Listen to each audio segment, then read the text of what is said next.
everybody, welcome back to Profit Mart. A lot of times while seeking a portfolio, एक investor कई सारे stocks में invest करते हैं जैसे small, large, mid capital stocks, लेकिन इन स्टॉक्स के परफॉर्मेंसेस ग्रेजुअली चेंज हो सकते हैं। बिल्कुल वैसे ही फिलहाल mid capital stocks out perform कर रहे हैं और large capital stocks above average perform कर रहे हैं। तो आज के वीडियो में इनके बारे में डिटेल में बात करेंगे। So let's start.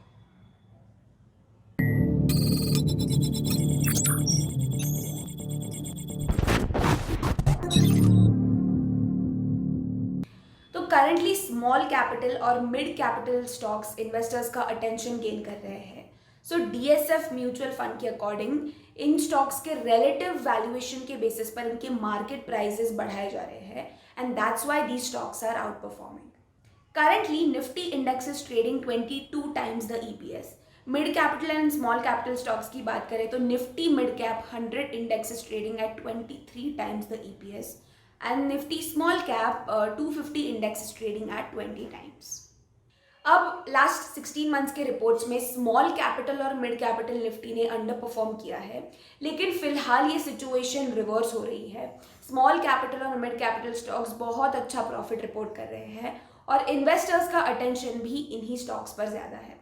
Furthermore large capital stocks की बात करें तो the stocks are trading above average. पिछले 2 महीनों में ये स्टॉक्स के अर्निंग्स मोमेंटम स्लो हो गए थे क्योंकि स्टॉक वैल्यूएशंस अपने रिकॉर्ड लेवल से कम हो रहे थे। That's why the stocks are performing above average. Even emerging markets में सेम सेक्टर के इंडियन कंपनीज के रिलेटिव वैल्यूएशंस भी एवरेज लेवल तक ही है। अब ये चीपर वैल्यूएशंस के पीछे एग्जैक्टली क्या रीजंस है? तो number 1 unbalanced outlook in emerging markets and number 2 poor earning growth. ये कुछ मेन रीजंस है। अब यहाँ पर इमर्जिंग मार्केट पीयर्स बढ़े तो रिलेटिव वैल्यूएशंस भी लो होते रहेंगे और इंडियन मार्केट में बैलेंस लाने के लिए फिलहाल लार्ज कैपिटल से ज़्यादा स्मॉल कैपिटल और मिड कैपिटल स्टॉक्स पर फोकस करके अपॉर्चुनिटीज बढ़ाए जा सकते हैं। Currently real estate sectors investors के लिए सेक्टोरियल पिक्स बन सकते हैं। According to fund house pharma, health care sectors को इंक्लूड करके वैल्यूएशंस 5 ईयर एवरेज और प्री कोविड लेवल के पास ही है। दैट मीन्स इस सेक्टर को ज़्यादा लॉस नहीं हुआ है। सो ये सेक्टर्स इन्वेस्टर्स का अटेंशन ले सकते हैं। So like I was talking about the real estate sector, तो रिसेंटली इस सेक्टर ने अपने स्टॉक ट्रेडिंग में लार्ज करेक्शंस देखे हैं as compared to last few years. So these corrections started after the breakout in realty stocks from 15-year consolidation after the crash of 2007 and 8.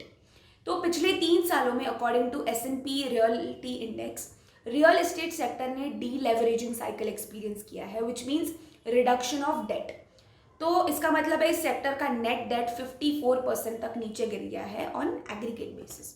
Also real estate sector ऐसा एक under own या फिर upcoming sector है जहाँ पर new opportunities explore किए जा सकते हैं।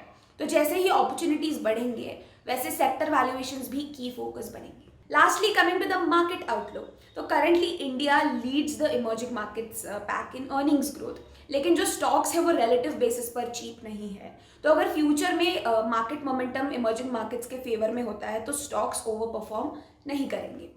ना focusing on some specific equity performance, तो करंटली अर्निंग्स जो है वो काफ़ी ड्रिवन है, जो इंडियन इक्विटीज़ में बुलिश परफॉर्मेंस दे रहे हैं यानी अपवर्ड परफॉर्मेंस दे रहे हैं।